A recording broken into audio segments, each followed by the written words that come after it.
Hello and welcome to SpyHards podcast. I'm Agent Scott.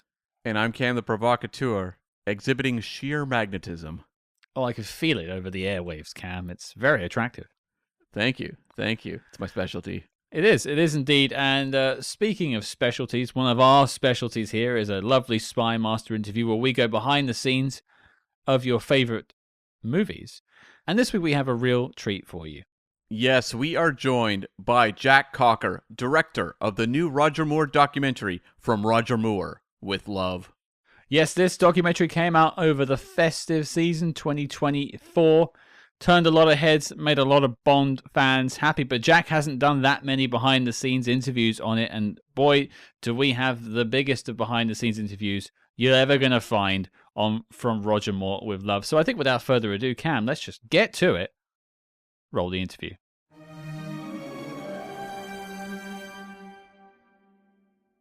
And joining us now on the show, the director, the maestro, the man behind the new James Bond documentary, From Roger Moore with Love. It is Mr. Jack Cocker. Hello, sir. How are you? I'm very well, thanks. Thanks very much for having me. It's genuinely our pleasure. It is rare, especially these days, that anything is entered into the sort of Bond pantheon because it's just such a void of content, if you like that word. And it was just nice when I read the press release last year that something was being done to celebrate Roger Moore, a Bond that we can all share a love in. And getting to watch it over Christmas was a treat, and getting to sit down here with you and talk about it is even more of a treat. Well, it's a treat for me. You guys are very obviously we've had a few chats before this started, and you seem very nice. So I feel like I'm in safe hands, as nervous as I may be. Our ruse worked. Yeah, I'm glad we could lie to you so succinctly. It's great.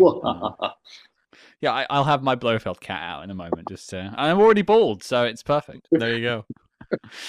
Well, let's chart the course of From Roger Moore with Love. But I think to get there, we need to take a step back and learn a little bit more about you, because this is what the people want to know. So my opening salvo with these types of conversations is, Jack, what made you want to get into the filmmaking business to begin with? Before we even got to the documentary, why did you enter this crazy world? Well, I grew up in the northeast of Scotland, in Aberdeenshire, rural Aberdeenshire, near, Balmoral, where the Queen used to go on holiday. Very close to there, and so it's quite remote. It's people through the rest of the UK complain about London, how London-centric the media is. When you're in Scotland, it's not even that. It's kind of like Central Belt centric. So everything is focused on Glasgow and Edinburgh. You feel very remote. I had to sit on a bus for an hour and 10 minutes to go to the cinema. But that was my favorite thing to do. And for a little while, we had a traveling cinema that used to come to our village. I grew up in a village called Aboyne, and I got a job helping this guy. I would set up the projector, take the tickets, and then I'd get to watch the film for free and pack it all away at the end. So basically, when it came to figuring out what to study, 4 years, which is what it is at Scottish universities, seemed like a hell of a long time. And I thought, well, if I'm going to be studying one thing for 4 years, it might as well be something I really love. What's my favorite thing in the world? Going to the movies. And so I went to Glasgow Uni and studied film. And the course was actually, it was mostly criticism and theory, but there was a small practical element. However, I did an exchange to a Canadian university called Queen's in Kingston. You might know it, Cam. Because they did a 16mm production course there. So in my third year, I went over to Canada and spent a year there and made a short film on 16mm film, edited on a Steenbeck, and basically sort of got the bug from there. And although I think a lot of people who did my course at Glasgow didn't necessarily go on to get a job in the industry, it was all I ever wanted to do. I read books about, Ken Loach and Francis Ford Coppola, and I was just obsessed with wanting to become a director. Initially drama, and eventually, I mean, I don't know how far back you want to go, but I managed to get a job as a runner at the BBC. I used to walk past the BBC every day on my way to university, and I was sort of like Charlie outside the gates of the chocolate factory, sniffing the air, thinking one day. Um, and I was working in a pub in Glasgow, and one of my professors came in, and she said, "Oh, what are you up to?" And I was living in a flat that I was doing up for the landlord. He was letting me live there for free because I've always been quite handy. And she said, "Oh, I've got a bathroom door that won't close. Do you think you could take a look at it?" And I went round with my tools. Um, I'm aware that this sort of sounds like the plot of a porno from the 70s, but I was gonna I say, went, yes, yes. I can hear the music starting to play in my ear. Okay, keep her going. husband was out, um, and I fixed her bathroom door. And then when her husband came home, he was a director at the BBC, and they wanted to pay me for fixing their bathroom door. And I said, "No, no, don't be silly, but I don't suppose you could get me a job as a runner." And so that's how I got my first job, was through fixing one of my professor's bathroom doors. It almost Uh, reminds me of the Harrison Ford was like working as a carpenter when he got hired. I think for American Graffiti. Yeah. yeah, yeah, that's right. I know that's the kind of, I mean, in a way, it's not that far from the Roger Moore story. It's basically a hand comes down from the sky and goes, "You." Hmm. Um, and yeah, so that's how I kind of got in as a runner, making cups of tea, and I basically worked my way up um, to. Well, I tell you what, I actually had a there was another sojourn. I went off to the States after Canada. I was supposed to go back and do my last year in Glasgow, but instead I asked if I could take a year out, and I went down to the States illegally. I can say that now, I Mm. think, with some safety, since it's I don't know these days. yeah.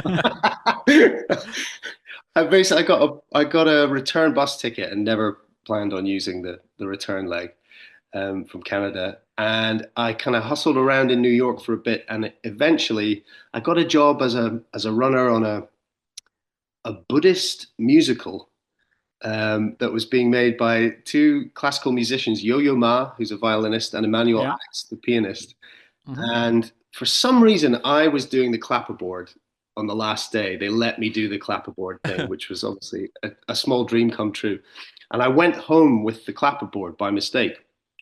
The clapperboard belonged to a camera assistant who lived in Brooklyn. I lived in Manhattan, and she came in. She called me up and said, can I get my clapperboard back? And so I remember trudging. I was running out of money. My American dream was dying. And I trudged about 20 blocks to Times Square to meet her, where she was going to see a film that a friend of hers had shot. They were doing a test screening, where they give the audience questionnaires. And Hmm. so I met her outside this screening room. I gave her the clapperboard back, and I said, "I don't suppose you know of any other runners' jobs that are going." She was like, "No." Off she went to the screening, and then it started to rain, and I just thought, "All right, I'll see if I can blag my way into this screening at least till the rain is off." And I went in, and there was this guy, this really well dressed guy at the door with a silver fox, like a big silver beard, beautiful suit on, and everything. And I'm crap at blagging. Like, I'm useless at sort of pretending I'm something I'm not. So I just went in and said, "Look, I'm not really supposed to be here, but." And they liked my accent, and they said, "Don't worry, don't worry. There's a questionnaire. Sit down." The guy comes in with me, and we sit down together. And I said, "Oh, what do you do, by the way?" And he said, "Oh, I produced this movie." And so a light bulb goes on in my head. And when the lights come up, I say, "Look, I don't suppose you've got any films that need runners or anything." And he says, "No, but I need a new assistant."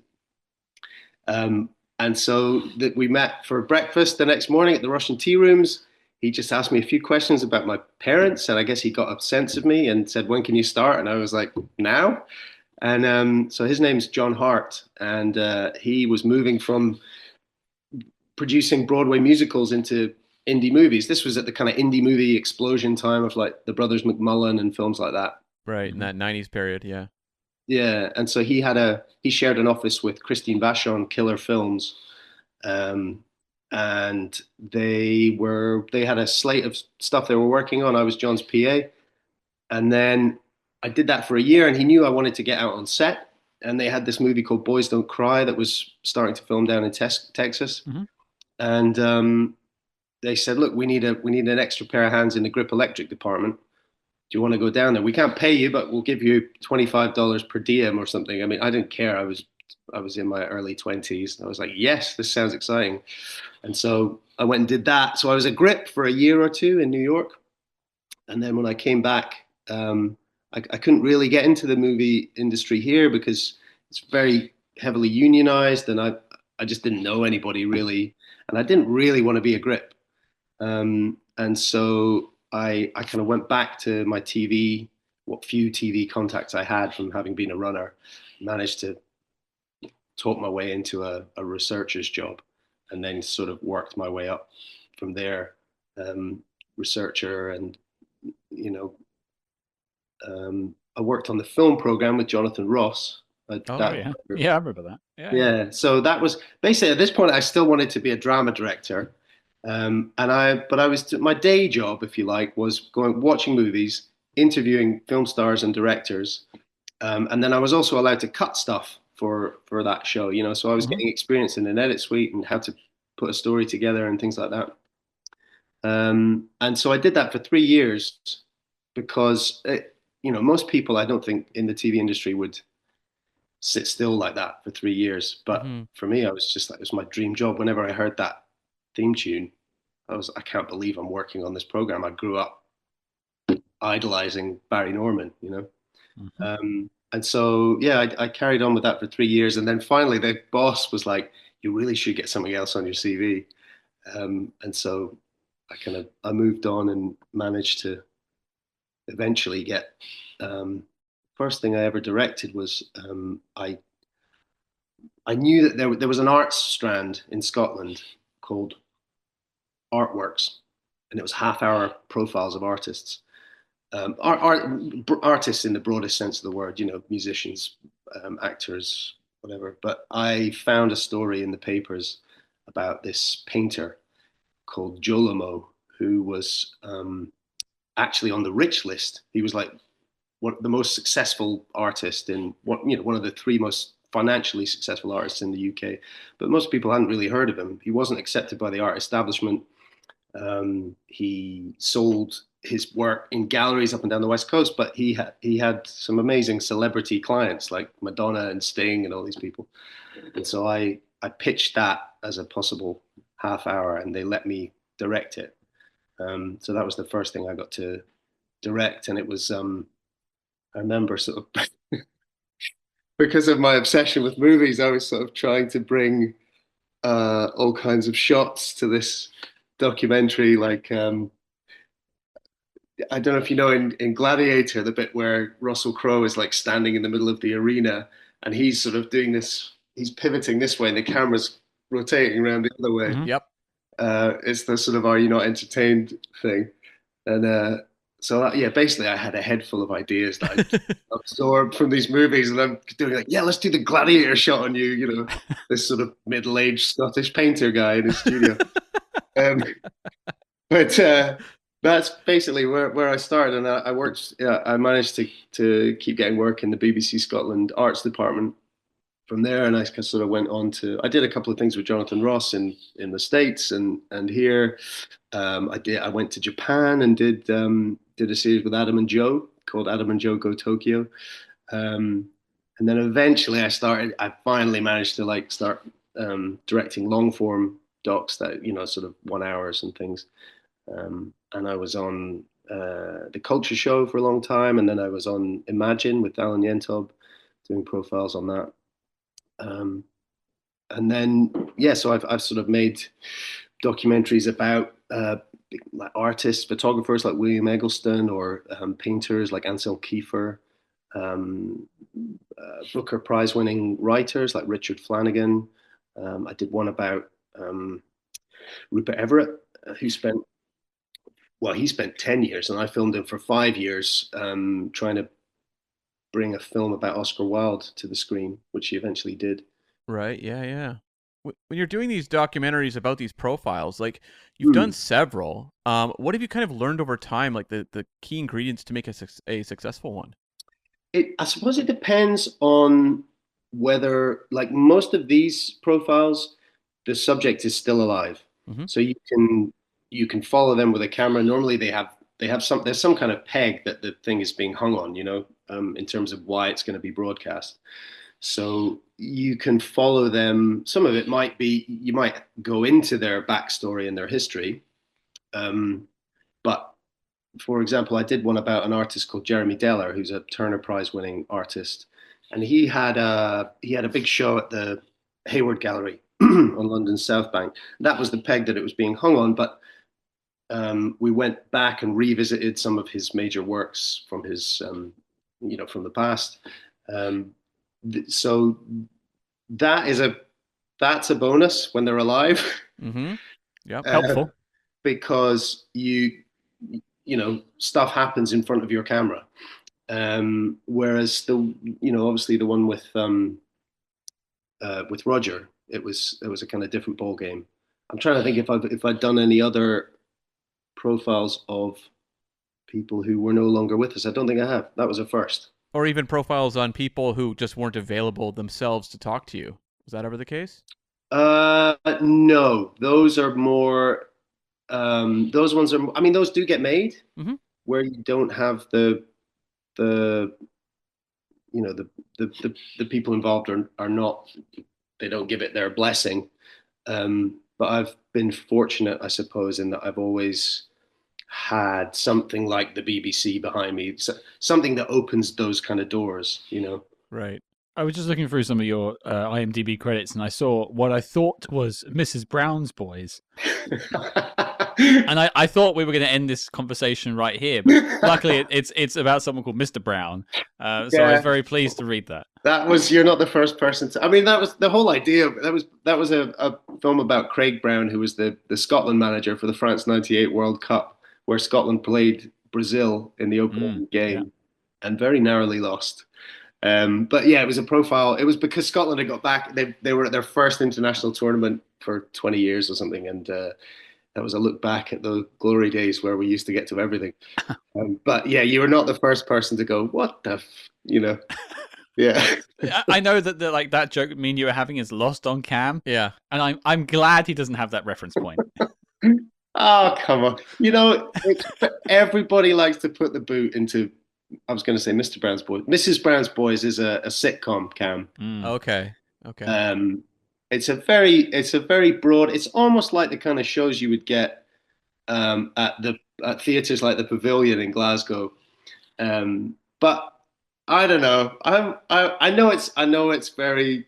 I don't want to say fashionable to put the boot in, but it's just very broad comedy. It's very popular, but it's easy to hate. It's very much a Marmite thing. Like you either like or dislike Mrs. Brown's Boys. You seem to have an opinion on it. Everyone seems to have an opinion on it. Yeah. That's why I brought it up. But I did want to take a question before maybe we get to from Roger Moore with Love, but connected to that. Hmm.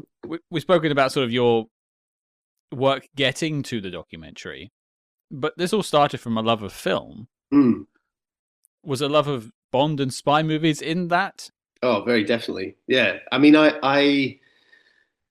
I can remember going to see you two. I'm trying to remember which was the first Bond film I saw with my brother and my dad at the cinema, because my dad would take Nolan, my big brother, and I to see. We definitely saw Octopussy and View to a Kill. I think possibly For Your Eyes Only as well. Um, so yeah, and those were like growing up where I did. The cinema was a big treat. It wasn't something that you just do every weekend or midweek. It was sort of like save up and go once a month, if Sure. that. Um, and also, I'm 40. I was born in '75, so this was the era where, you would. I remember when my brother got a VCR, he saved up his paper round money and bought a VCR. We didn't have one in the house. Mm. So that was the first opportunity you would have to record stuff off the telly. And so apart from that, you would wait. I mean, you might read about a movie, but you would have to wait until somebody decided to put it on. 4 or 5 years later, usually. Exactly. Yeah. Yeah. But I suppose the one constant was that you would, there would always be a Bond film on, usually at Christmas. On like a Boxing Day or like a Yeah, bank holiday or something like that. Yeah. yeah. And so Roger was definitely my Bond. It's kind of like, I don't know, it's sort of like a duckling that imprints the minute they come out of the egg. You know what I mean? Like whoever was around when you were a kid, Hmm. that's your Bond. And even though it's sort of sacrilege to say as a Scotsman that anyone other than Connery is your Bond, but Roger was always my guy. And I was the same because View to a Kill was my first one, and I remember watching all the Moors. And when I did actually watch a Connery, it felt very strange, Yeah, like going backwards. Yeah. yeah, yeah. Sort of a lot more dangerous, obviously. Yeah, and my first Connery, I believe, was From Russia with Love, and it was like this is not the high flying hijinks of the Roger Moore era that I am, Yeah. so in love with. Where are the double entendres and the puns and the yeah. Um, yeah. So I'm trying to think. I mean, I had a chat with. Sorry, I'm jumping ahead slightly here, but I It's had, okay. It's okay. as you know, Steve Coogan did the voiceover Yeah. for Roger in the film, and I had a chat with him before we did it. Like before, it was just a kind of phone chat for us to get to know each other. And he's about 10 years older than me. He remembers the Matchbox, like the Corgi car for Yeah. um, the Lotus Esprit from Spy Who Loved Me. Yeah. And he said he used to go into like Woolworths. He didn't have enough money to buy it. He would go in, he'd look at it, pick it up off the shelf, put it back again, you know. Um, and and I had a similar sort of, I don't know. It was just nice to hear what Roger meant to him, Hmm. um, because there is something about it, the impression that they make in your childhood. You know, he grew up in the northwest of England, which is a different situation to me. But we had that same thing of, you know, the the real world just seems so sort of grey and colorless, and then you go into a cinema and for 2 hours, the sun shines, everybody's glamorous. Roger Moore looks immaculate. He's got the coolest lines. He drives the coolest cars. It just, I would never want to leave. Like I'd sit there until the credits had finished rolling, and I hated that bit where you walk back out into the, you know what I mean, into And the reality hits you. It's cold outside, and it's yeah, just yeah, and it's like yeah. it's gone. There you go. That world is gone. It's almost like a sort of dream state that you go into. Um, so yeah, I mean, that was why I wanted to study film was because this is the days before alcohol or drugs, but that was about as close as it got to that sort of altered reality. Was that feeling that you had sitting in a cinema. Yeah, definitely some of those Roger Moore films as well, those later ones, definitely are an altered reality. I would say that definitely fits that term as well. Yeah, yeah. Oh man, I mean, look. I know. I don't know. I don't want to. I don't want to do any of them down, but I'm sure you guys have them ranked. For me, Octopussy is a bit of a bum, a bit of a misstep. That one to me was always a favorite, actually. Octopussy was Really? one that it was like that was one of the most rewatched ones in my house growing up. That and Spy Who Loved Me. Yeah. Right. The Spy Who Loved Me for me is it doesn't get much. It doesn't get any better than that. But one of the ones which I think gets quite often gets a doing is Moonraker, Hmm. which I absolutely love. Right. Like the I know you might think the movie's in trouble if you're talking about the score and the sets, but oh my God, the score is amazing and the sets are insane. And it does get a bit silly. It does get a bit silly at the end with Yeah. the lasers and everything. Fair enough. And they've gone a bit too far with the Jaws and the comedy and the what's the name with the pigtails and everything. Dolly. That is that her name? Yeah. Yeah. I always thought it was like Heidi or something, but um, Michael Feeney Callan, who I interviewed in the documentary, and he made a series with Roger called My Riviera. I think in the early '90s. It was kind of after he wasn't getting that many offers, and he did this show. It was I mean I think you can get it online actually. It's pretty great. it's just Roger sort of showing all his favorite restaurants and stuff from the south of France where he lives. But Michael chatted with Roger a lot. He was down there for weeks, and he said that Roger told him that Sean Connery used to take the piss out of him for lowering the average age of the audience. You know, he said, "Oh, you've got the teeny boppers in, you got the Disney crowd." Well, I was one of those teeny boppers, and I fucking love Roger Moore. You know. Well, it's like Bond doesn't survive unless you have a shift in the audience being pulled in, right? So Yeah. Roger did his job, and maybe that's a good segue as to, what essentially brought you towards this project. Right. Well, it was just good fortune, really. So my one of my old colleagues at the BBC is called Janet Leigh, and she was like my exec producer when I worked on Imagine with Alan Yentob, and then she was also the exec on The Culture Show, which was a sort of BBC Two arts magazine show.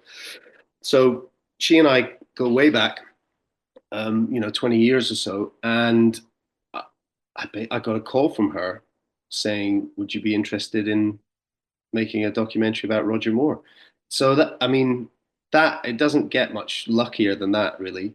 The way the project what had happened before that point was that Karen Stein, who's the producer, she originated the idea, and I don't know if she I don't know what I never actually asked her this about where the idea came from, Mm. like whether she thought that would be a good fit for the BBC at Christmas, or whether any of that was in her mind, or if she just, I mean, she develops a lot of stuff, so not all of it sticks, but she approached the family first of all, Jeffrey specifically, and said, you know, I'd like to make a documentary about Roger Moore. I'm not sure how much she had kind of in place with the BBC or Fremantle, who were the two. They ended up being the two sources of funding. But the family got on board. Jeffrey was on board, and then I think she took it to the BBC, and they put her with one production company, and it didn't quite work out there. Then they put her with another one, and it didn't quite work out there. They had another director before me, and then finally the BBC paired her up with Janet, and this other director. I think he didn't think they were going to get the money, so he got another job offer. Off he went. So they needed somebody to fill his shoes. He'd only done I think one day's filming at the auction of Roger's personal effects. Yeah, last year I think that was, wasn't it? Yeah, tail end of 2023. Yeah, sure. And so yeah, I got the call, and then I had to sort of meet up with Karen to make sure she was happy with me. I guess these things are sort of like chemistry meets, and then yeah, the first thing we did was fly out to Stad. I still not quite sure how silent that G should be, whether there should be just a tiny little hint of it. But to meet, really, that was just to meet Jeffrey again, to make sure, because it was kind of if Jeffrey thinks you're a dick, then this might not fly, And thankfully, we got on really well, and that was it. Yeah, that was in March or April, I think, of last year.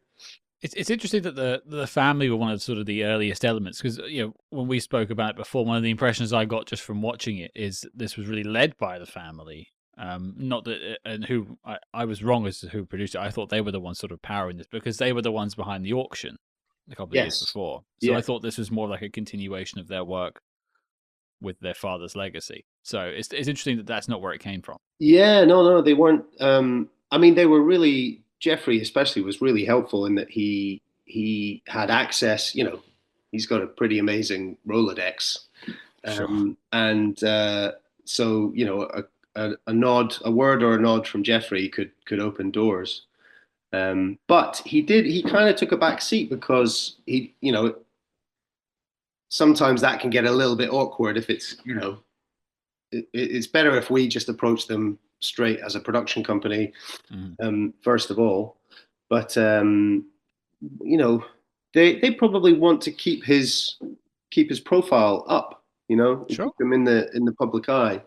It's probably quite daunting to hand over control of a story about your father Hmm. to, strangers, and um, knowing that, he was no saint, no, well, I Oh, guess pun intended, and that we had to, there were certain things that were going to maybe be uncomfortable viewing for them, but I guess that's really a large part of filmmaking is the kind of trust side of things, and just as important as everything you do and say when the camera is rolling is all the stuff you do and say when it isn't.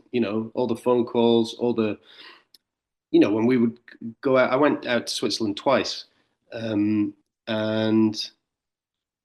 basically hung out. Like I went to Jeffrey had a birthday party one night when we were there. Karen and I went over. We just got in, and it was his birthday, and he invited us around to his house. He had about, I don't know, 20 people there, but he invited us. It was amazing, and so all those things that you do and say, not that you're doing it or saying it falsely. Mm. You've got to be yourself. Um, but it, I suppose he got a sense that I was somebody that he could entrust his father's story to.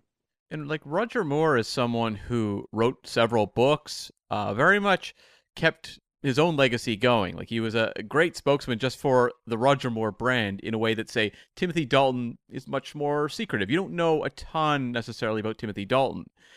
Is that a benefit when you're making a documentary, or is that actually something that's difficult because he's kind of told so many of the elements of the story himself? It's a bit of both, I think. I guess there's two different. I don't know if you've read any of his stories. So he has 3 volumes of memoirs that he wrote later in his life. Mm-hmm. But they were, I think, not the work of. What's the right phrase? They weren't ghostwritten either, but they were. He wrote those in collaboration with his PA Gareth, who I Yeah. don't know. You guys might know Gareth. Yeah. Um, and I think Gareth probably, he knew that there was a market for that stuff, and he's a good writer, and so I don't know how they did it. I don't know how whether Rogers sat and you know just went into raconteur mode, and Gareth just wrote it down and then edited it or what. But they definitely have a different flavor to the 007 Diaries, which he wrote on the set of Live and Let Die. And that one I particularly love because it was sort of it hasn't been PR'd to within an inch of its life. Yeah. Um, and so he's a lot more open. I can't imagine a movie star being allowed to write something like that nowadays. Well, there's negativity in there. Yeah. Yeah, he says stuff about Gloria Hendry's acting performance, and just you like Yeah. nowadays if you go on the PR tour for any film, and Cam and I've done it. Yeah. It's like the crew was a blast. It was the best thing I've ever worked on. Exactly. And it's like, Yeah. yeah, the same bottled answers you get every time. So it is quite refreshing to read that book. I listened to the audiobook version of it recently, and yeah, it's great. Does he narrate it himself? No, it's someone else they've got in, but there may have been a different version back in the day. This was a re-release, I think, done in 2018. Gareth sort of oversaw it. Yeah. So Yeah. I loved that one for how candid and frank it was. And then the other ones, I mean, My Word Is My Bond is great. The Last Man Standing is less. It's less about his life. Well, it is, but it's kind of Tales from Tinseltown. mhm. But I would say that those, and then the last one was called. Oh God, can you remember? It was called like I've only read the two you've mentioned. Abiento or something like that. It was he died before it was finished. It was Abiento. Yeah, there we go. But there's nothing too sort of salacious in any of those 3. You sort of feel as if there is, but then afterwards you're like, oh well, no, actually, no, it's not. He's good about that kind of. My mother and father always told me if I didn't have anything nice to say about someone, don't say anything. So he employs that one a couple of times about like Grace Jones and Jean-Claude Van Damme, I think. The Quest. What a movie that was. Yeah, I didn't make it through that, Mm, unfortunately. mm. Um, but yeah, so they were very useful, but actually more useful in a way were a couple of books that were written about him in the 80s, which I picked up pretty cheap. And I think they were unauthorized. Right. In fact, I think Roger makes mention of one of them in My Word Is My Bond, where he sort of, but also having read them, he or Gareth clearly used them as sort of aid memoirs for the stuff because one of them in particular was so thorough in terms of where he was and what date, when he flew to what country, and when he when he had a an audition for this or when he started filming this or so those books actually I wish they're through in the other room. I could go and get them and tell you who wrote them. But they were really helpful. And because they were um, authorized, Hmm. they had stuff in there that was perhaps closer to what really happened as opposed to the spin that Roger might have put on it later in life.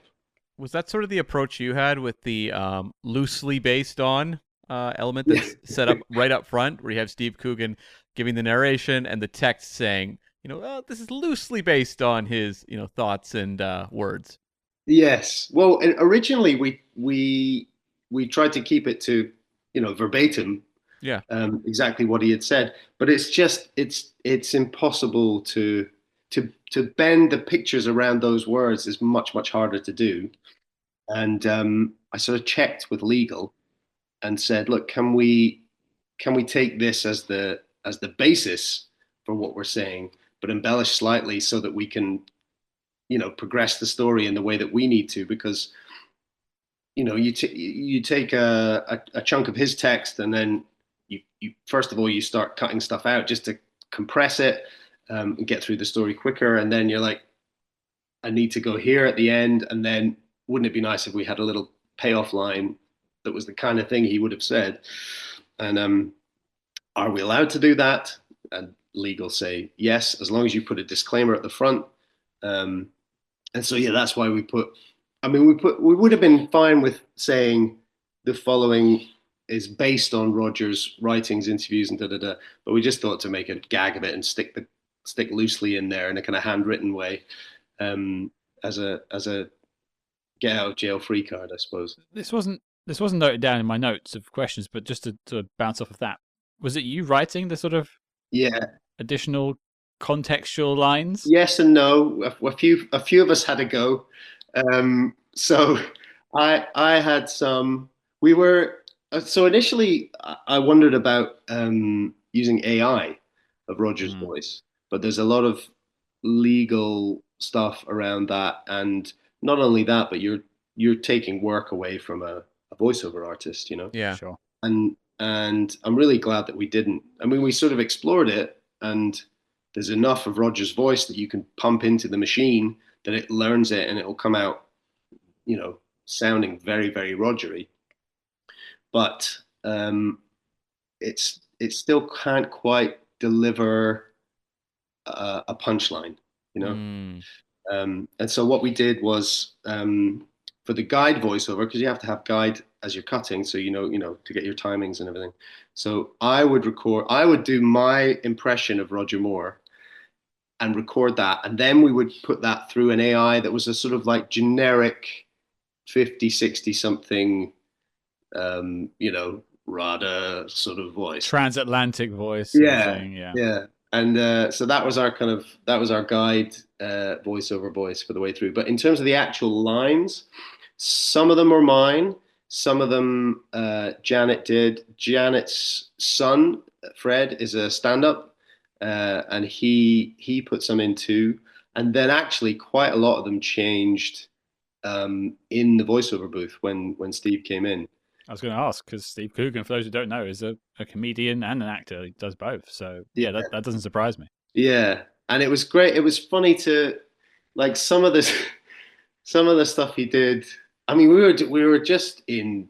stitches, really. We did it in 2 sessions, um, but some of the stuff he did, it was interesting. It was a learning experience for me, about leaning into, if things are maybe sounding a bit eggy or a bit cheesy, like, lean into it. Don't back away from it. Go all in, so that you telegraph the fact that it's eggy. Mm. There was one line that I'd written. It's about three-quarters of the way through, where he says something like, life life turned out pretty well. I had some wonderful homes in beautiful parts of the world. I had fast cars and speedboats and good friends who happened to be famous. And that was where the line ended, right? Mm-hmm. And Steve was like, "It sounds like there should be a but after this, but like, but yeah. all was not well, but I was inside, I was dying or whatever." But that is just not the story of Roger Moore. Like, Roger Moore was basically, like, he just had a great life, right? Mm-hmm. So he goes, "Well, how about this? But well, actually, there is no but. I just had a really nice life."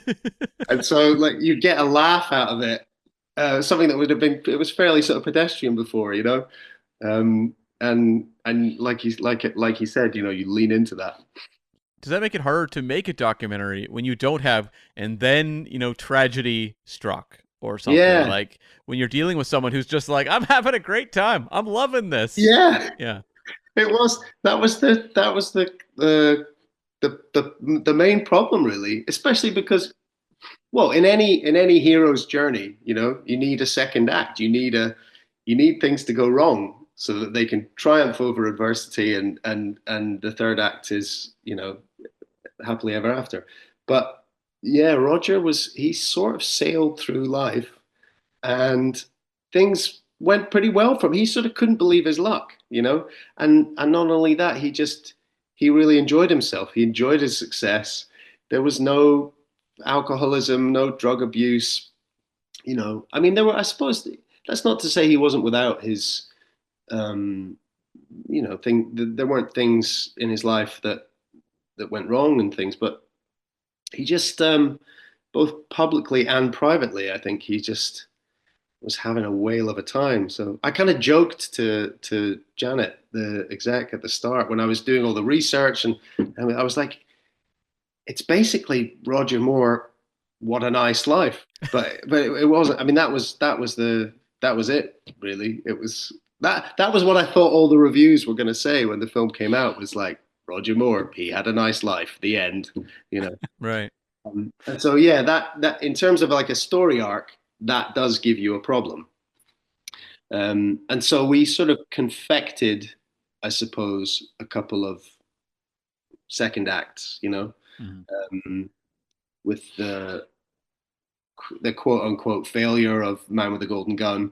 Yeah. I mean, clearly it wasn't a failure. It took a ton of money at the box office, but I suppose by Bond standards, it was pretty bad. And although there were some good reviews for both that and Live and Let Die, I focused on the negative ones so that we could have that about turn with The Spy Who Loved Me, where, I mean, that kind of was a home run. I think even the people who'd been slagging him off for being a tired old chauvinist, why hasn't this guy been retired, kind of thing. Mm-hmm. So that was one obstacle for him to overcome. And I suppose the others were maybe more in his personal life. You mentioned, obviously, Janet Leigh came to you with this, and dream come true by the sounds of it for a boy who was watching, For Your Eyes Only in the theaters as a young lad. But you've done documentaries before at this point, leading up to this. What's the game plan? You've been presented with this job. Like, how do you go about putting a story like this together? You mentioned sort of doing research. What is the sort of step by step of actually getting this developed? Well, you read everything there is to read, and then obviously I watched not every single one of his films, but an awful lot of them. Mm-hmm. And then I suppose, well, you can look at it chronologically. Generally that's the easiest way to kind of start. That's how I like to start anyway. Mhm. I mean, it's nice if you can start to mess with chronology, um, but in this case, I think because his life story sort of built so gradually in terms of where he came from and where he ended up. There's not a huge amount you can do because you sort of need to build. You need all those building blocks put in place one at a time. Mhm. So I actually went away. I don't remember when this was. I mean, it was before I'd maybe started. I maybe done a few interviews, but I hadn't done the bulk of the filming. And I went away for a week. A friend of mine has a little cottage in the middle of nowhere in Scotland by the side of a loch, and he very generously let me go up there for a week. And I just sat and wrote the script. I had all my books around me, and I had them all highlighted. And there's so many ideas that you end up ditching. But I basically got the thing down in kind of chronological order. But then what you want to avoid is a sort of then this happened, then this happened, then this happened, then this happened. There has to be a kind of unifying theme um, for an audience to feel satisfied, because otherwise it's just a sort of collection of incidents. Mm-hmm. Um, Yeah. and so there was actually one piece of archive. Oh, that would be the other thing, I suppose. So, reading everything, watching his movies, but then also we had two amazing archive producers on this who started pulling in stuff from European TV channels, stuff from America, everything that there was in the UK, including not just the kind of appearances on Wogan, but also on Nationwide or Man Alive or Aspel and Company, or weird little things he did for kids, or yeah. So in all this, I started going through all this archive, and one of the one of the things I saw, it was in a documentary about Dorothy Squires, and it was Roger as an older man. Mhm. He'd been, he was there to do an interview about his time with Dot. But he said something which was kind of like a light bulb went on for me, where he says, until I met Dot, I was very shy, quite timid, Mm. um, and when I met her, I can't remember the exact quote, but it ends with him saying, "I became, I suppose, somebody called Roger Moore." So it was through her that he built his confidence. He learned how to walk into a room, how to hold a room, that kind of stuff. And so this idea that he became somebody called Roger Moore, like I'm literally listening to him talking about himself in the third person. And so for me, that was that then became this kind of prism, which when I look back at the research, at his autobiography and at the biographies of him, when you know that he's building this character for himself, that then sort of became our our theme, I suppose, is that he built a persona for himself and somehow managed to kind of turbocharge this idea of the suave Englishman, and then sold it to the world, and the world lapped it up. And you can start to see the ingredients in his persona that he pulled from Brian Desmond Hurst when he was just a young man, um, and from Dorothy, and from all these little stepping stones in his career. And he added a touch of comedy in the Persuaders, and um, yeah. So that was, hearing him say that was sort of set me on my way, if you like. Hmm. And I was going to ask about the archive video you had to work with, because there's some incredible stuff in here, like the Kirk Douglas singing snippet you use is wonderful. What were some of the other ones for you that were like eureka moments when you found them, but also maybe some that you thought were great but just couldn't work their way into the documentary? Do you mean like the home video stuff, Roger's own Yeah, own home videos? yeah. Um, well, they were we discovered. Well, I didn't say we discovered them. I mean, obviously Jeffrey knew they were there, but he dug them out, and then Yeah. we had to take them back to the UK and get them sort of professionally, what's the word, like digitized. Hmm. Um, and so they were sort of coming through in trickles, and some of them, I suppose, there was some really lovely stuff with Roger and Christian, his youngest, Mm. outside the chalet. You know, the snow's like 2 feet deep.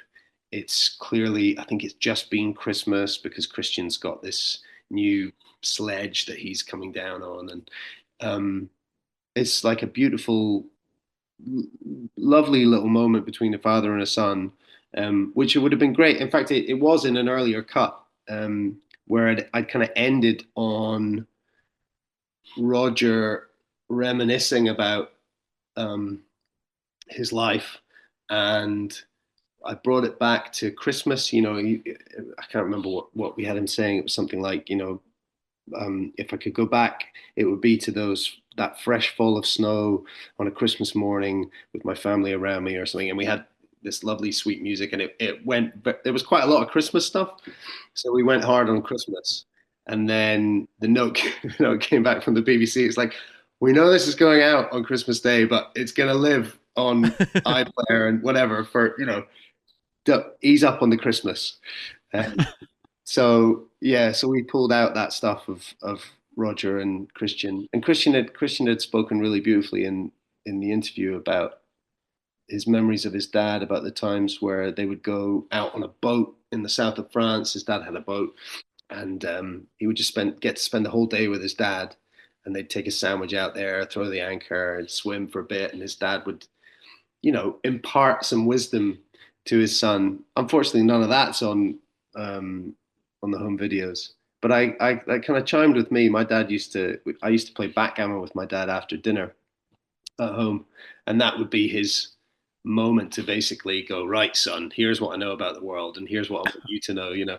And so there was quite a lot of moments like that where I kind of chimed with with Christian and Jeffrey's experience. But what else didn't make it in? I mean, there was a there was a couple of bits that I'm sure it's fine for me to say, but there was quite a funny bit. The party, the party in the south of France, where they're all drinking and having food and having a great time, and Richard Attenborough is there, Dickie and Yeah. David Attenborough, and Elton John comes in by Yeah. helicopter, Incredible.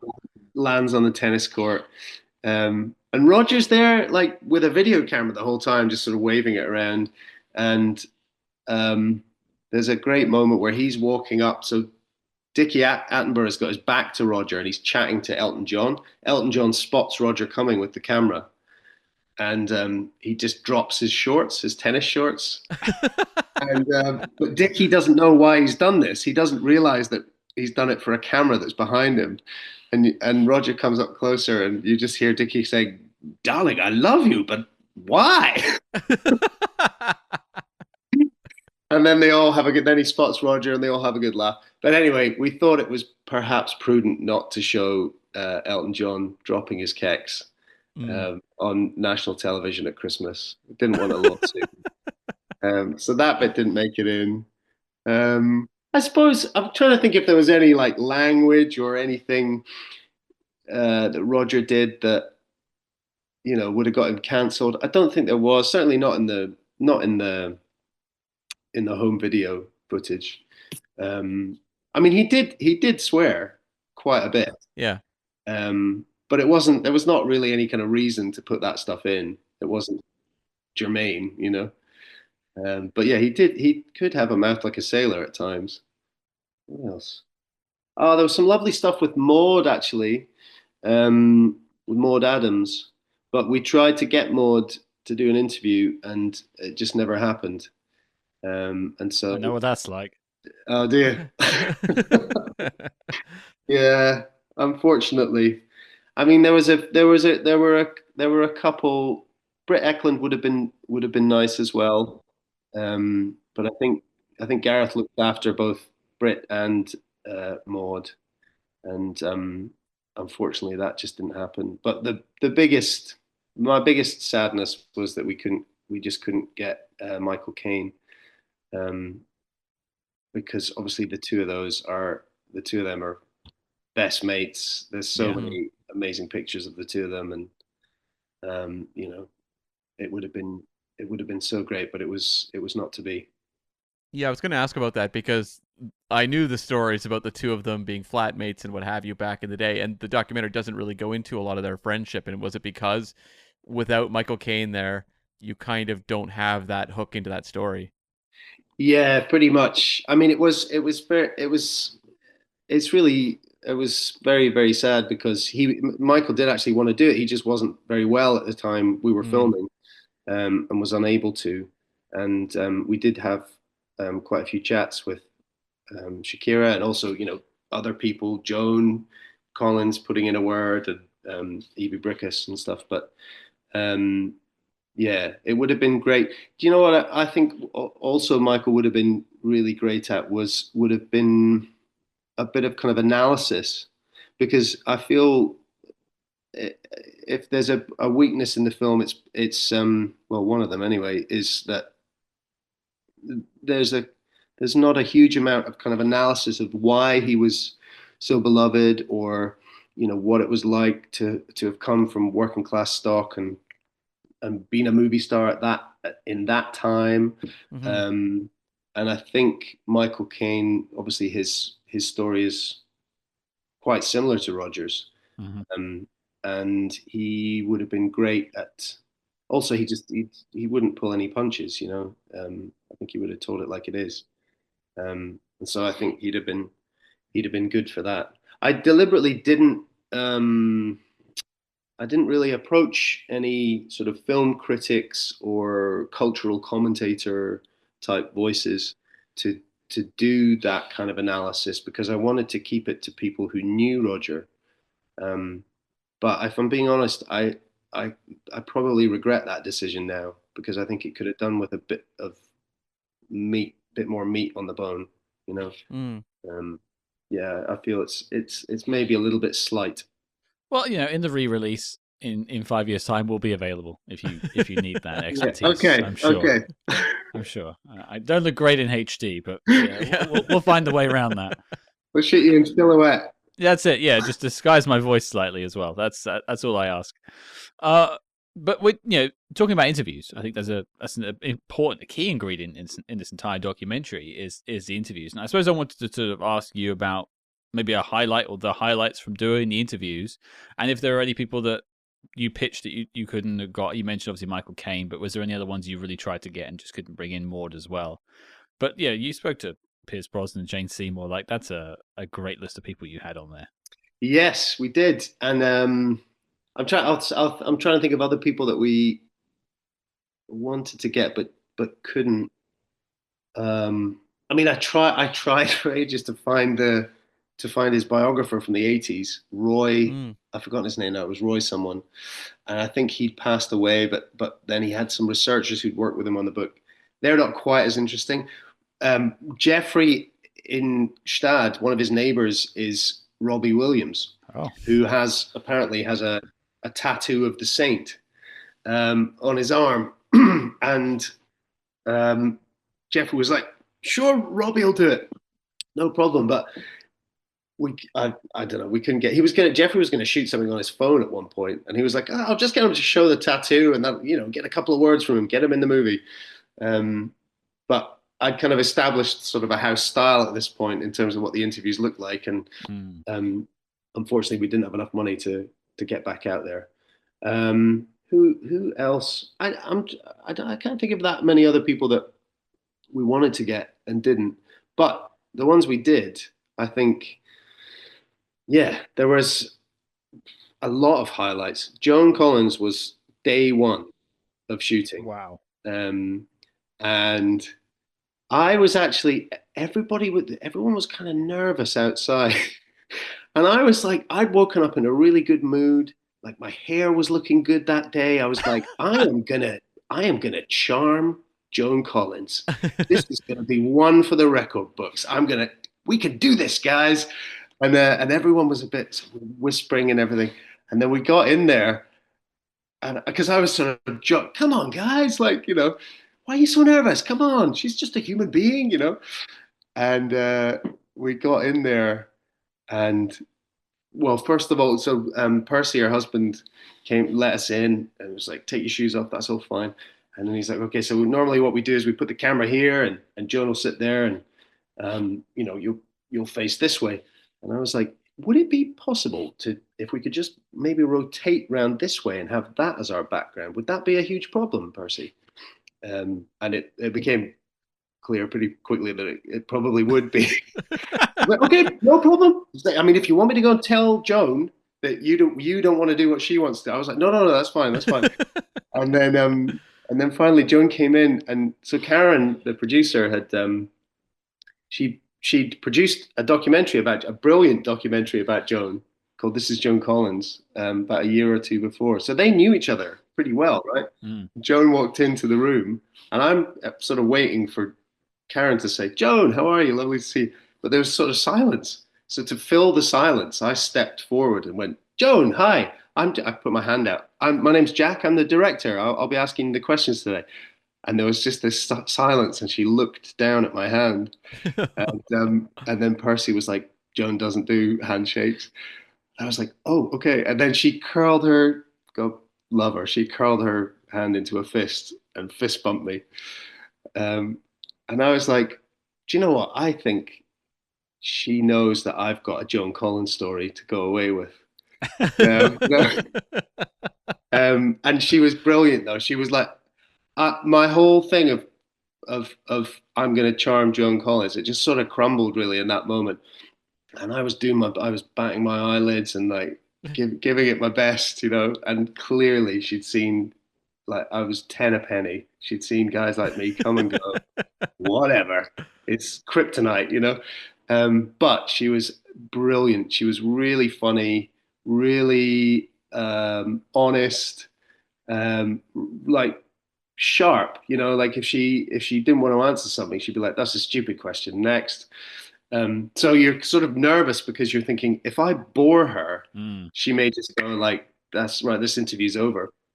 And I kind of bit back a couple of times. I asked her a question about class, about Roger coming from a humble background, and what it was like to have that, to make it up to that level from working class beginnings. And I can't remember if I fumbled the question, but anyway, she was just like, "It's a stupid question. Nobody cares about class." And I maybe should have moved on, but I was like, "No, I think it is interesting though," because then there was almost like sort of collective intake of breath in the room, like, "Don't, what are you doing?" But to be fair to her, she was kind of like, "All right, all right." And then she gave an answer that was very interesting. It was about how actors they don't exist in the class system. Right. They exist in a world that operates outside of all that. So yeah, that was one of those ones where you ship all your gear out at the end, and you get in the car and you just do this massive sigh of relief, like, "Oh my God, what just happened?" But really, really memorable, and she was brilliant. Like, she's very, very charismatic. Me and Cam could definitely equate to that sensation of the car afterwards. There's been a couple of touch and go interviews we've done over the years where you're like, "Oh, this is far more tense than I had planned for." Yeah, exactly. There's an exhale at the end. Yeah. Exactly. And your sort of brain is on fire, and you can't wipe this stupid grin off your face, and you're like, "Quickly think of something to say." Yeah.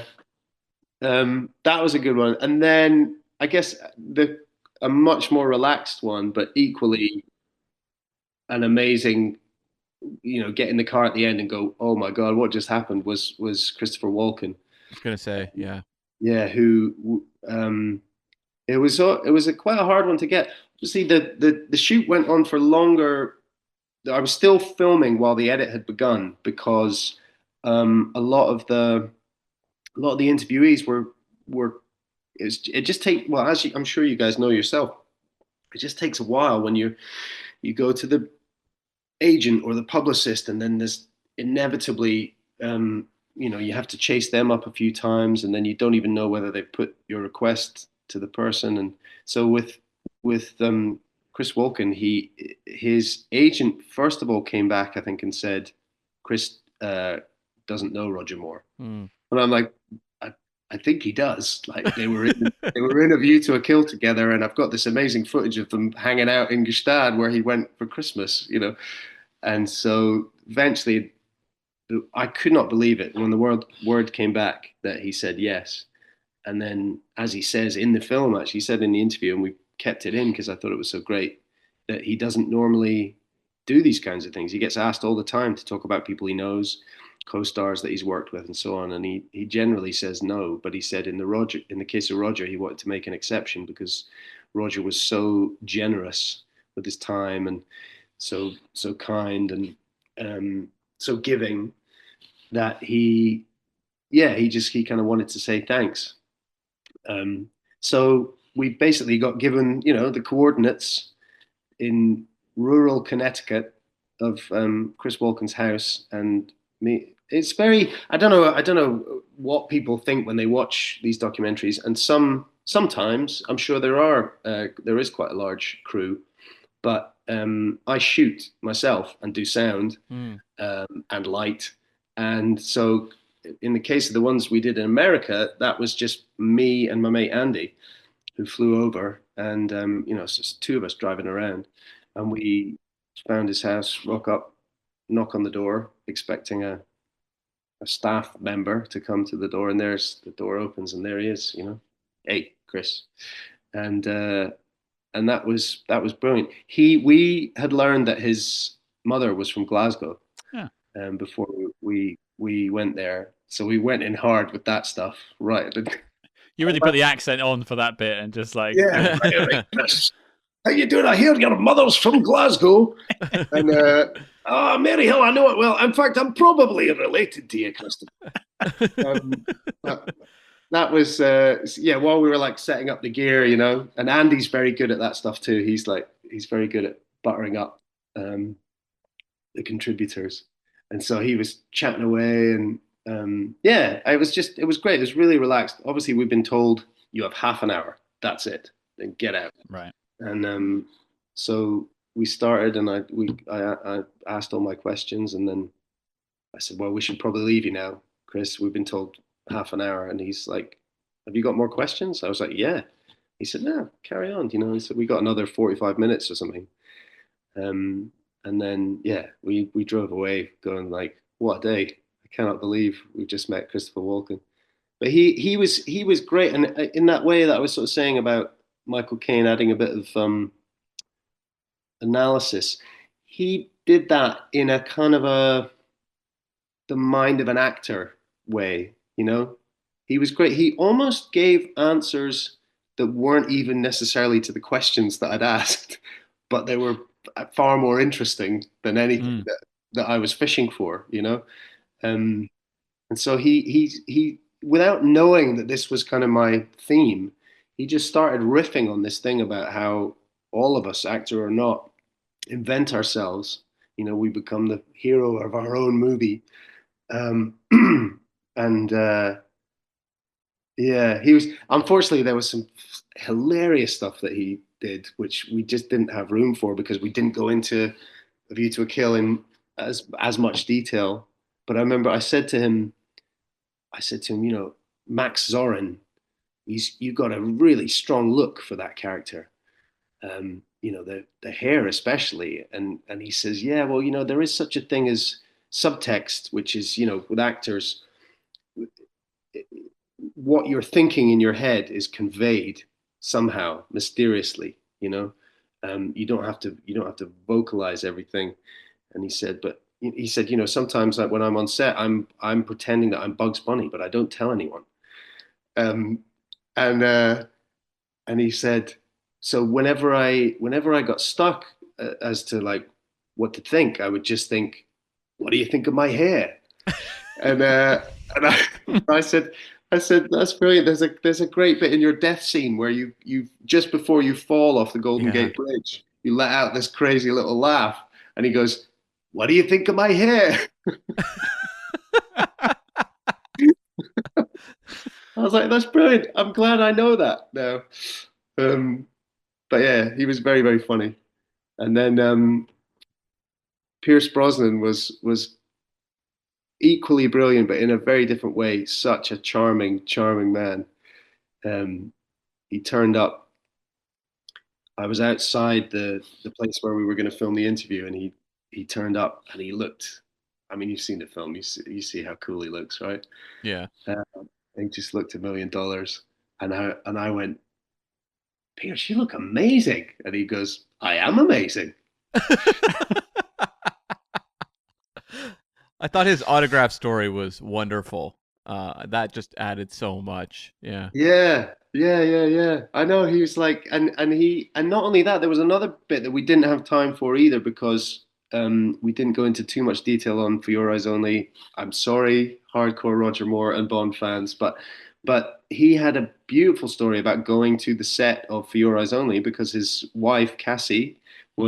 was in it, and he met Barbara and Michael and Cubby. Um, Maybe not Barbara. Maybe it wasn't Barbara back then. I think she probably would have been there, right, with her dad. I can't remember. But anyway, he definitely met Cubby, um, and he said he remembered he had an audition for something in America, and he was like, "Can I use your fax machine?" Because they were faxing through pages for him to learn his lines, and so he's like, the producers of and the production team of the Bond movies are helping him run his lines for this audition that he's got in the States, which turned out to be he got that job, and then that one thing went to another. From that, he got Remington Steele, and yeah, so it was this beautiful thing of the, Symmetry. yeah, the fact that he was kind of swimming in that pool back then, and they probably would have thought, he would have been on their radar from then. Um, but I could not get over how amazing he looked, right? And he had a groomer there. Um, and I said to her halfway through, I was like, I'm gonna have to get some like hair product tips from you after this. And she said, Oh no, Pierce does his own hair. I'm just here for the mustache and the eyebrows. Wow. so, so I was like, all right, Pierce. And anyway, we finished the interview, right? And I was like, it was, I mean, it might have been the longest interview he's ever done for a guy who's used to doing junkets. And I know because I did them all when I worked on the film program with Jonathan Ross. Those junkets are normally you get 10 minutes tops with each Hmm. person, and then it's the next one. And I had him there for about an hour. I think he was getting a bit exhausted. But anyway, very gracious man, very charming, like uses your name all the time, in that Irish way Yeah. where and it just makes you feel great. And then we say thanks very much, and off he goes. It was a kind of country house hotel, right? And we were in this kind of outhouse building, like a former stables or something. And off he goes, and we're packing up the kit. And about 10 minutes later, there's a knock on the door, and I was like, hello, thinking it was someone from the hotel. Pierce Mm. Brosnan walks back in with a tub of hair product that Wow. he's gone back to his room and come back to give it. I'm going to go and get it. Hold on. Sorry, there we go. Oh, He okay. hands me this little pot of product, and I said, oh, I'll just take a picture of it. And he goes, no, take it. And I was like, really? He's like, yeah, don't worry, I can get more. So I feel like I should just do color commentating for those who are listening to this as opposed to watching any clips. The hair stuff is Imperial, I think was the brand. Imperial Classic Pomade. Okay. There we go. Pierce Brosnan approved. Yeah, smells smells kind of fruity, almost like watermelon or something. But anyway, Now I know what he smells like. yeah. But what a lovely. I mean, you know what I mean? He's a Class act. massive star. No way did he have to do that at all. In fact, he probably had to yomp all the way back to his room and then back to the kind of stables building. But what a dude. Wow. I mean, it's appropriate to have him though, because I feel like him and Roger Moore are the two who were kind of the proudest ambassadors for having played Bond. Yeah. Yes. Yeah, Yeah. definitely. Obviously, Connery wouldn't have gone to, you know, he wouldn't have done anything to help promote the brand or anything like that. Oh. And, No, and like I think Dalton and Craig seem very proud of their work and had great times making the movies, but aren't out there necessarily beating the drum for the Bond franchise yeah, in the wake of leaving it. yeah, yeah. I think I don't know. I wonder why that is. I mean, I think Roger was very grateful. It was the role of his life, kind of thing, Mm. and he knew it. And even though he and Cubby would, lock horns when it came to renegotiating his fee for the next one, I guess Roger kind of left he would leave his agent to do that, and they would, they would famously. In fact, I think he said Cubby only mentioned money once to him in person. It was all done through the agent, except once they were in the middle of a backgammon game, and Cubby rolled his dice and said, "You can tell your agent to go shit in his hat."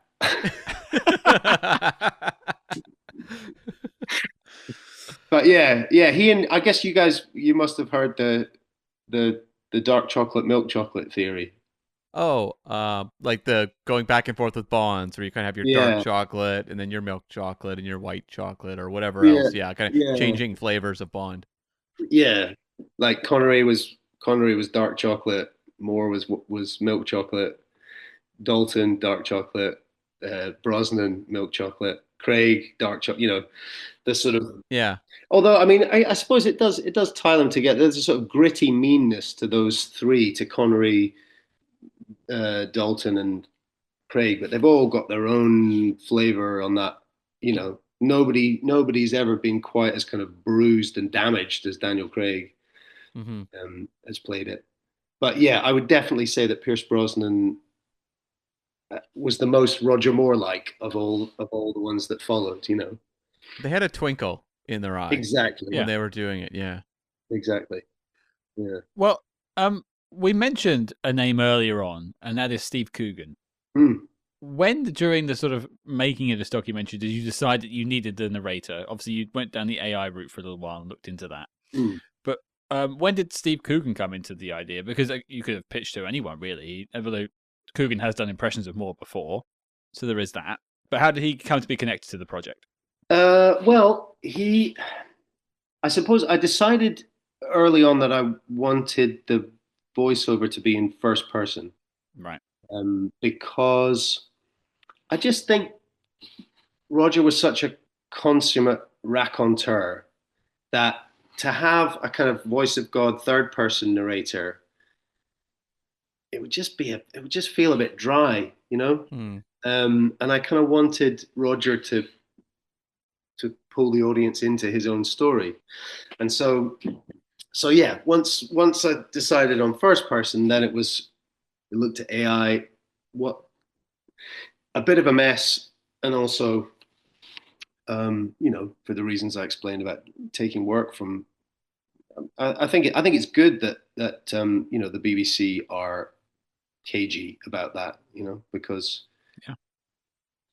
it's a voiceover artist, tomorrow it's me, it's you, Hmm. it's so yeah, then it basically became about, well, who who does a good Roger, um, and I'm a huge fan of um, Steve Coogan. I'm a huge fan of the Trip that he does with Rob Brydon.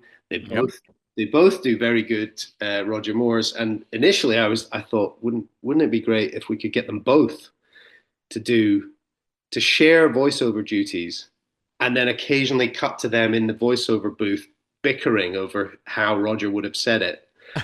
Um, but I think we decided that it might become a bit too much about them. Yeah. Yeah. Sure. We've done Yeah. that, and then also probably we wouldn't. There's no way we would have had the money to afford both of them, or just to schedule them. Brian was busy doing filming. Oh, what's it called? The, Gavin Stacey. the most. Yeah, there you go. The world's Yeah. most popular program, the one that everybody watched on Christmas Day. I watched. I think I watched both on Christmas Day. Right. Yeah. But yeah, he was busy filming that, and anyway, so I decided pretty early on. I mean, I guess we did talk about other people like oh, dead ringers, John Culshaw, or there are Sure. there Yeah. are there are plenty of impressionists out there, but I, and I'm aware that when you bring Steve Coogan into it, you're also bringing Alan Partridge somewhere into the frame, and Alan Partridge has his own relationship with Roger Moore, Certainly does. which is actually, having read Steve's autobiography, it's there's a lot of himself in Alan Partridge. So it's Steve Coogan had Roger Moore's poster on his wall as a kid, and he was kind of obsessed with him, and obviously that was born out of the phone conversation that I had with him. But yeah, so I really wanted Steve Coogan to do it, but I didn't want to, and that was like before, I think before I'd even shot any interviews. Um, but I didn't want to. I didn't want to get in touch with him then as just a sort of pipe dream, and he'd be like, "Well, who's this guy? I don't know. This sounds like it might be shit," you know. So I thought, I let's wait until we have something tangible that we can send him, either a script he can read, or even better, a cut that's almost there. Sure. And so yeah, that's what we did. And it was a bit nerve wracking, because we'd have had to swing into action to find a plan B pretty quick if he'd said no. But I'm very happy he said yes. Yeah, and I know. I mean, I know. I've read a lot of reviews. I don't know whether you should or not, but I've read a lot of reviews. Thankfully, there's been a lot of good ones. But obviously, it's the bad ones that you remember. Of course. and Yeah. and and I've even looked on some of the message boards and things like that, and I know there's a lot of people that did not like it. Um, but what can I say? You can't please everyone. No, totally. And I was going to ask, one of the things that was a little controversial was the inclusion of the love letter that Roger had written. Yeah, And just, yeah, if you could just talk about the decision to put it in, like, was that something that you really were struggling with? yeah, it was actually, because Noel Nellis, the editor, and I were. I mean, obviously we went out there, for your listeners who may not know what we're talking about. This is a love letter that Roger wrote to his then wife when he was very young, I think 19, 20, something like that. He was away in the army in Germany, and he was writing these love letters back to his wife, who was a professional ice skater. Um, and her son, Sean Van Steen, is still alive, and tracked him down and went and interviewed him in just outside Washington, D.C. And he had this box in his attic full of ephemera, part of which were these love letters that Roger had written to his mum. And they they are, I mean, they're sweet, maybe embarrassing, and that fact was not lost on us. I mean, Noel, the editor, and I we sat in the edit thinking, if after I die, you know, somebody somebody were to make Oh God. a documentary Oh, God. about me, and published my diary entries from when I was 18 or something, then yeah, that would be very embarrassing. But well, there were a few reasons that we decided to keep it in. I checked with Jeffrey, and he thought it was okay, and Sean obviously was happy with it. And I mean, it's the truth. It Hmm. happened. I didn't make anything up. And I think it's kind of my only regret actually is that section with Sean about Dawn Van Steen and that relationship was, we had to cut it right down. It was originally it was a lot longer, and there was loads of great stuff with Sean, um, which gave an insight into. I mean, I think you get a sense of how much he loved Roger, Mm. but there were all kinds of stories he had. His hearing was damaged, and one of Hitler's V2 rockets went off, like blew up the house next door to him when he was 2 years old or something, or Mm. no, maybe less than that. I think one, and he lost his hearing. And when he was 9 or 10, he had an operation to restore his hearing, and his mum was away ice skating, and it was Roger. It was like 19-year-old Roger, his stepdad, who was there at his bedside when he came round with a stamp album that he bought for him as a present. And the bandages came off his ears, and I said, so in a way, one of the first voices you ever heard was Roger Moore's. And he was like, yes, I'd never thought of it like that. But he was so, Sean was clearly so still. He's an old man now, but he was so touched by how kind and gentle and loving Roger had been when he was a kid. Um, and also it was quite interesting the way he would talk about his mum. Like he was never allowed to call his mother in public. He had to pretend she was his sister, because she didn't want a kid. Basically, she was kind of vain, and if he ever called her mum, she would wallop him around the back of the head. Wow. Um, and then there was also some pretty interesting stuff um, around the kind of disintegration of that first marriage and Roger's meeting of Dorothy Squires. So the um, divorce certificate with transcriptions of everything that was read out in court. And this is one where I would say Roger maybe sort of glossed over it slightly in his autobiography, because he kind of says that there was, his relationship with Dawn ended, and then he met Dorothy Squires. Whereas the truth is that there was an overlap there, and not only that Dawn Van Steen had followed him, seen him coming out of a theater stage door and getting into Dorothy Squires' car, followed the car back to her house, climbed up a ladder outside the bedroom window and then taken a witness with her to get to witness, Roger Wow. in bed with Dorothy. Yeah, so there's all this stuff that is true. I'm not making any of this up. But it was kind of, we had to move the story on. You got to kind of, right. We've made the kind of salient points. Let's move on, because we're still in 1951 at this point. You know what I mean?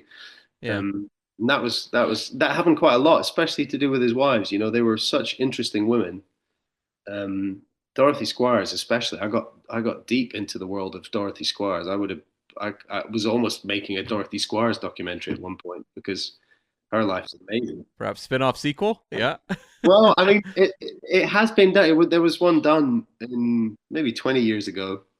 Um, but yeah, I mean, it would be an amazing feature film, because her life was like, it's so tragic. It's got these kind of soaring highs and crashing lows. She's got absolutely all the ingredients for a gay icon. Tragedy in her personal life, um, an incredible interpreter of torch songs, and she was, by the end of her life, she'd had this enormous house with a swimming pool and acres and da da da da, and race horses and all this stuff.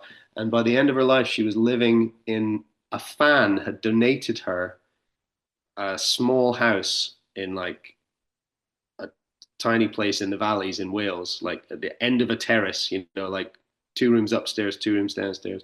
She still had a, a wardrobe full of fur coats, all her furs, but that was basically all she had left. And Roger, when she finally got sick, she was kind of living almost like a hermit at this point. This woman who like filled the London Palladium and all these first nights and da da da. And when she got sick with cancer towards the end, Roger paid for her hospital bills. Hmm. Do you know what I mean? Like, it's not. Yeah. I know that's not like the Liz Taylor story, and there's like tragedy and stuff in his life. He's just a really fucking nice guy.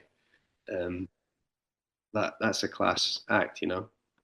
I think that sort of speaks to a lot of people that have had experiences of Roger Moore in their lives. I don't think there are many that spoke ill of him particularly.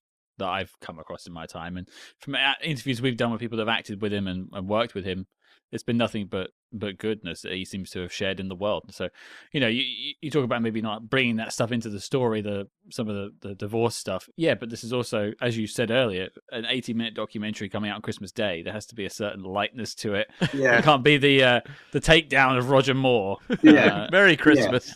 Yeah. No, exactly. It's like I'm not out to get Roger Moore cancelled.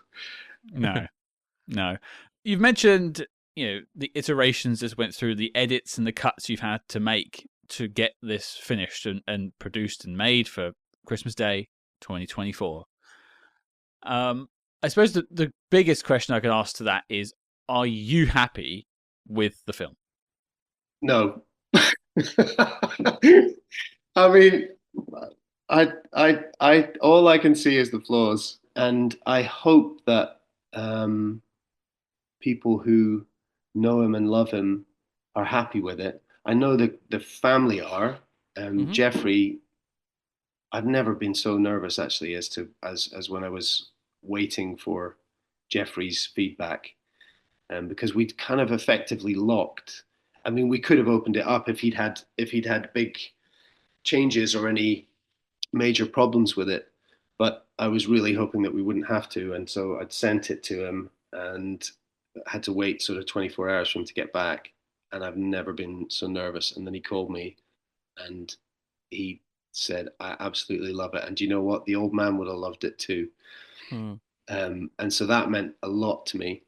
And maybe I'm just being a bit down on it because it was quite a difficult process, especially towards the end, just dealing with time constraints and budget and everything.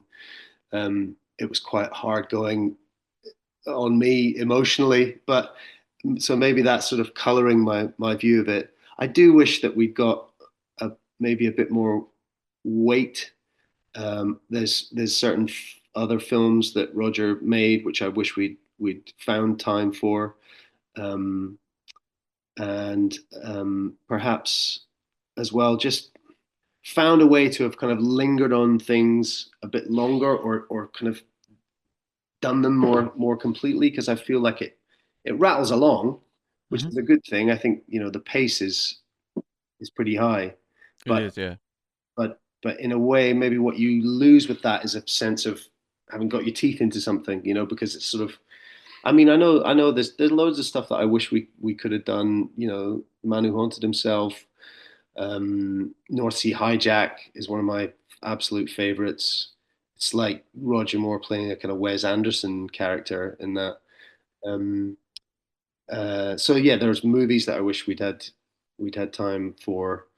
Um, there's interviews I wish we'd got, um, and there's maybe some lines that I wish I'd honed a bit in terms Hmm. of the raised eyebrow Roger Mooreisms. Um, but I guess you have to just let it go, and I don't know. I don't know. I should really ask some other filmmakers if they experience this or if it's just my crushing insecurities. Well, I always think of that saying, the films aren't released, they escape. Right. And it's like, you're never finished. It's Yeah. like doesn't matter who it is. George Lucas was tinkering with Star Wars how many decades later, right? Like, Yeah. no matter what, there's always something that you go, ugh, that's not Yeah. perfect. Yeah. Yeah. I guess so. I went to watch it at the Everyman in Edinburgh before Christmas. It had a brief cinema release, and I got the sense that there was quite a lot of kind of hardcore Roger Moore fans in the audience. And then they played this Q&A with me at the end, which I just found excruciating. Like it was pre-recorded. Mm. Yeah. And then the lights came up and I just sort of shrunk down and kind of covered my face so that nobody did a double take going, wait, was that not, because I thought, what if they hate it? But thankfully the cinema reviews were all fairly positive and from quite tough critics as well. Peter Bradshaw and Mark Kermode and is it Kevin Mayer at the Times, and yeah, they were I'd say well, yeah, I was kind of amazed actually. I thought they were all going to give it a bit of a kicking. So the thing I'll take away the most, and this I guess this is what I have to keep in mind, is that Jeffrey said to me his dad would have loved it, Hmm. and you know that means more than any kicking. Well, that was from Roger Moore with Love. And I do have a quick question. Just I was going to take it off, but that question about the name just popped back into my head. Yeah. Where did the name from Roger Moore with Love come from? Obviously, because Oh that's a man. Sean Connery film. Yes, I know, and I made that. I made that. What's the word? Observation, and I said Yeah. people are going to say that's a. I was ignored. Okay. Yeah. Okay. Okay. It's worth asking. Yeah, and also because it doesn't even scan the same. Like it's got one extra syllable. You know, from Roger with Love Sure. would have at least scanned the same. But I think at one point it was called My Life as Roger Moore. Yeah, which is I saw in like Internet Movie Database. If you look up your upcoming projects, there's My Life as Roger Moore. Hmm. So yeah. Well, I think I can't remember if they're gonna because Fremantle are uh, distributing it worldwide, and I think they may have kept that title. I'm not sure, but Okay. Oh, um, okay. yeah. Well, okay. I'll wrap us up with a couple of quick questions, and I think this is an important one because it's about you, and this is a big thing for you. We've charted that course. We know how important this documentary was to you. What's next? What's the next project you're working on? What have you got in your sights?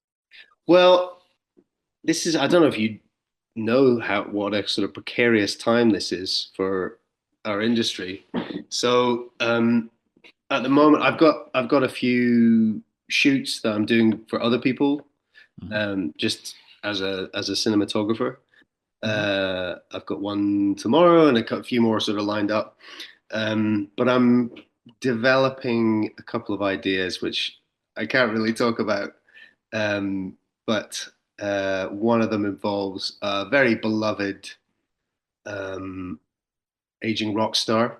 Okay. Uh, yeah, and the other is actually I can't really talk about the other one. I'm still What a tease! well, it's a bit of a departure for me, in that it's not really true crime, but that sort of heading towards that kind of. Okay. Um, so yeah, the those are the things that are on my simmering, if you like, Hmm. at the moment. On the boil. Yeah, but I mean, it's a precarious industry, and it's having a bit of a bad time at the moment. I mean, I went into the Levi's shop in Glasgow to um, buy a present for my son for Christmas in November, and I was served by somebody that I'd worked with, um, you know, Mm. uh, a year or so before. So it's people are having to find other forms of work. And one of my best friends is a great documentary director. He's made two feature docs. Both of them have done festivals, played in cinemas and everything. I just went over to Dublin to visit him a couple of weeks ago, and he's looking for a teaching job. So Right. it's pretty brutal out there. And I was, I mean, when I was offered the Roger Moore doc, it was at a time where I would have said yes to most anything. I'd not worked in a little while. And so it was an amazing stroke of luck that not only did a job land on my lap, but it was like the dream job. Right. Um, Yeah. so I don't think I'm going to top 2024. Then the last question I'll ask Jack, and this gets asked to every single interview we've ever had on the show. Every single guest has had this question. So no pressure, but you will be judged based on your answers. And that is, we talk about spy movies here every week. That's our speciality. I want to hear from you. What is your favorite spy movie of all time? Of all time. All time. Do you know, I mean, if I put my glasses on, maybe you can guess. There it is. They're not quite as good as Gary Oldman's. Yeah, Tinker Tailor Soldier Spy. Yeah. Yeah. It's the George Smiley look, everyone. That's what he's going Yeah. for here. But I bought these frames because they were the closest I could get to Gary Oldman's in Tinker Tailor Soldier Spy. Um, yeah, that is probably. Oh man, this is. I love catching people out with this question at the end. It's my favorite thing to do. Yeah. Well, because you've got, I mean, you've got all the Bond movies. hmm You've even got like cheesy, Spies Like Us, Chevy Chase. I remember like my brother and I renting that from our local video store when we were kids. Um, but no, I think in terms of a proper grown-up spy movie, Tinker Tailor Soldier Spy, Gary Oldman's performance, Gary Oldman's glasses, Mhm. uh, just the atmosphere that pervades the whole thing, the set design, like that amazing room in Control, Yeah. you know, um, and I don't know. There's just a sort of something about the Cold War, isn't it? It's like, It's just that era. yeah, Just something about something. There's just a lack of trust. Everyone's questioning everyone else, and it's just yeah. It's a good era for spy movies. yeah, just because of but the the compared to today's technology, there's none of those things. It's all about, you know, It's humans. It's human intel. It's people putting themselves on the line to get to do do the right thing, and that's. I mean, yeah, Tinker Tailor Soldier Spy is an answer that I think a lot of people were very happy to hear. We've recently had Spy Kids as one of the answers, so I think like this is winning more hearts. No, I think so. I'm also because I went to a state school and I've always been kind of obsessed with public schools.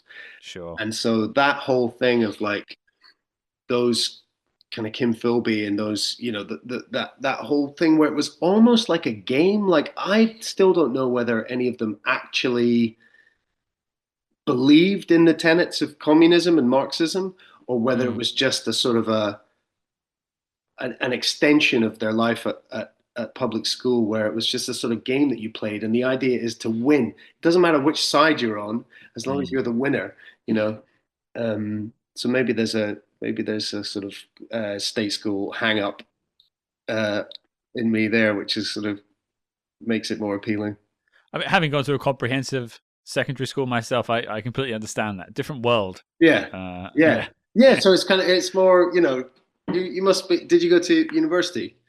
yeah. Eventually, Yeah, and then you're moving. I don't know. I was always kind of like fascinated with public school. You know what we're talking about here, Cam, right? Public and Yes, yes. yeah, Yeah. I was at university as well. I could see that. yeah. No, it's only because with the North American public, when we say public, we mean private. Yeah, but Yeah, yeah. yeah, you're Canadian, yeah, you yeah. know all that. We know everything. He lives in British Columbia, like Yeah, it's right. basically here, you know. Yeah, Well, for the listeners, I hope we've given the behind the scenes story from Roger Moore with love. I hope you've enjoyed that. But for me and Cam, Jack, it's been an absolute pleasure talking to you. I said I think originally an hour. We're hitting like the hour and 45-minute mark, and I can only thank you for spending the time with us and taking us on that journey through making the film. honestly, I hadn't realized we've been chatting that long, so it's absolutely flown by, and it's been a delight. And but please feel free to get the editing scissors out and turn it into something that somebody might actually get to the end of. 20 minutes long. Boom. Yeah. Done. Yeah. Don't ask me about our listener rates as it just slowly tickles down throughout the episode. But hey, it's our show. We do what we want with it. But no, again, it has been a pleasure. Jack, thank you for talking to us. No, thanks very much. Cheers, guys.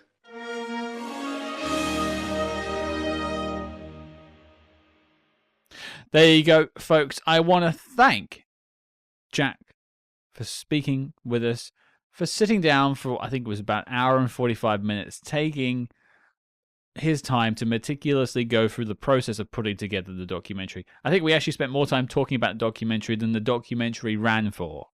We definitely did. I was reminded of the Matt Whitecross documentary we did on the sound of 007 and just all the behind the scenes details and how the life that goes into a documentary is so much bigger than often the final package ultimately is. Well, yeah, I mean, you look at ratios. The film is about 80, between 80 and 90 minutes, but they spend 9 to 12 months making the thing. Definitely. And so there's all these stories and all these what ifs, that happen along the way that go towards creating the ultimate documentary that we all watch. And so I love all these kind of stories about avenues traveled that were never seen in the film, or just stories that didn't make the cut. And there was a treasure trove of those in this conversation. Absolutely. I mean, I think for me, my highlight was getting to hear just about the process of interviewing people.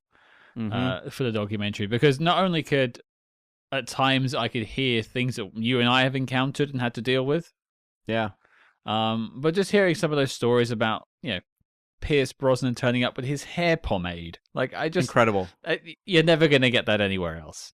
No, or just like the Christopher Walken stories, which were so interesting, because I was genuinely shocked when Christopher Walken showed up in this documentary, because he's someone who, as Jack said, is not someone who is typically popping up in documentaries talking about people he knows. And so when he showed up, I was genuinely surprised.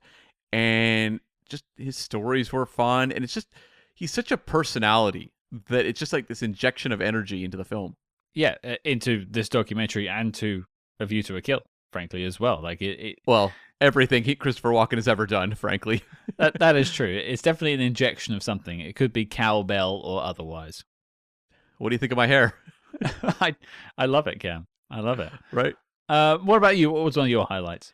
I really enjoyed hearing him talk about the decision to have the Steve Coogan voiceover. Yeah. And the way they made that work, and how it did give the movie a certain energy, with that paired with the, loosely based on, kind of gave it like a wry comic kind of take, the way that like a Roger Moore story might have happened at like a dinner party or something like that.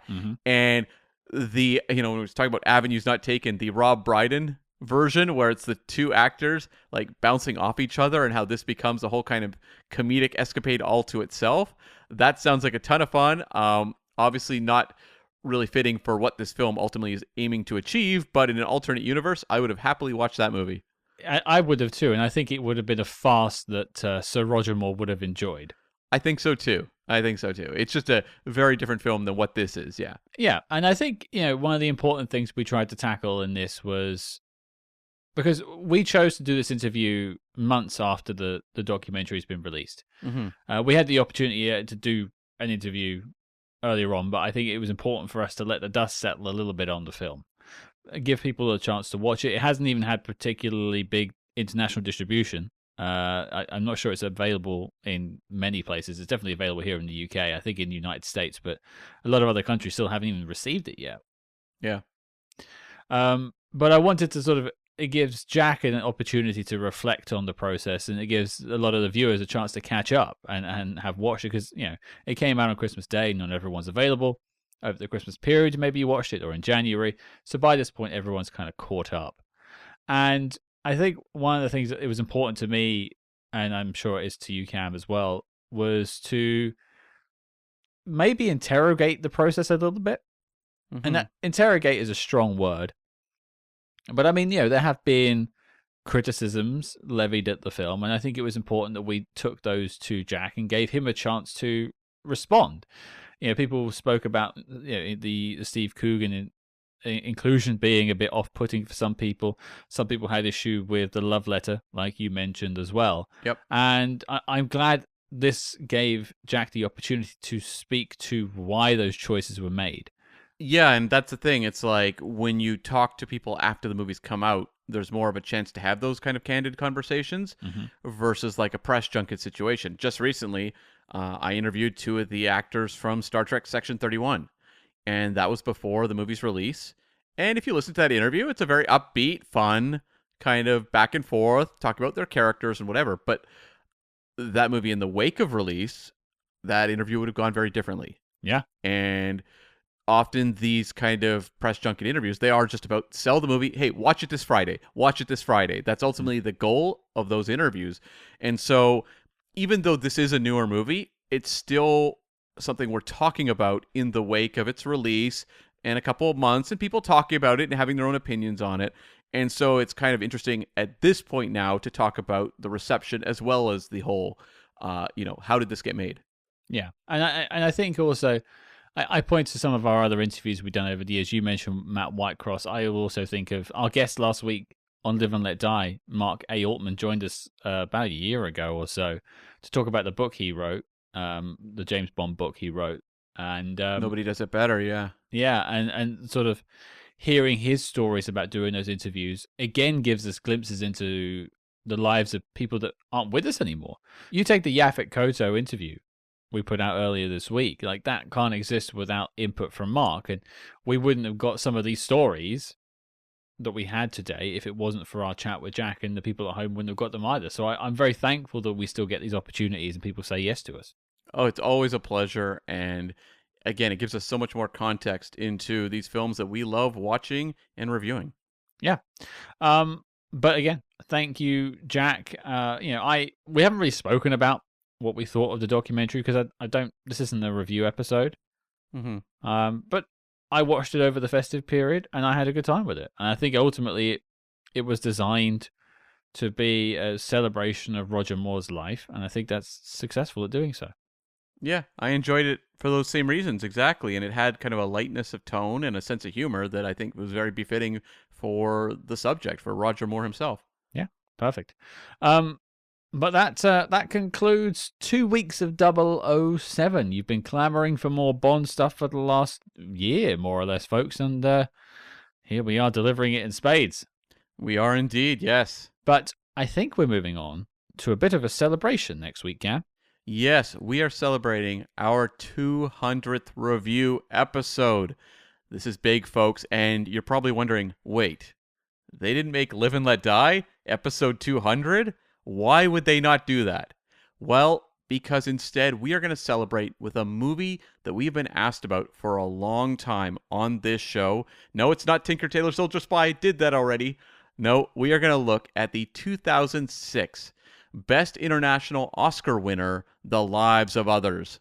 This is one of those films, as Cam said, you've been clamoring for. You've been writing, you've been yelling, you've been tweeting, you've been gramming. You just want us to talk about the lives of others. And frankly, we get it. So you're going to get it too next week. The Lives of Others is coming to your podcast feeds. If somehow you've stumbled across this episode and you haven't hit subscribe, you're out of your minds. Hit that subscribe button. Join us next week for The Lives of Others. We're going to have a big celebration for our 200th review. We thought, hey, let's go and shoot for the moon. And we did. And we hope you enjoy it. So your mission, folks, should you choose to accept it, is to join us next week as we take a look at the lives of others.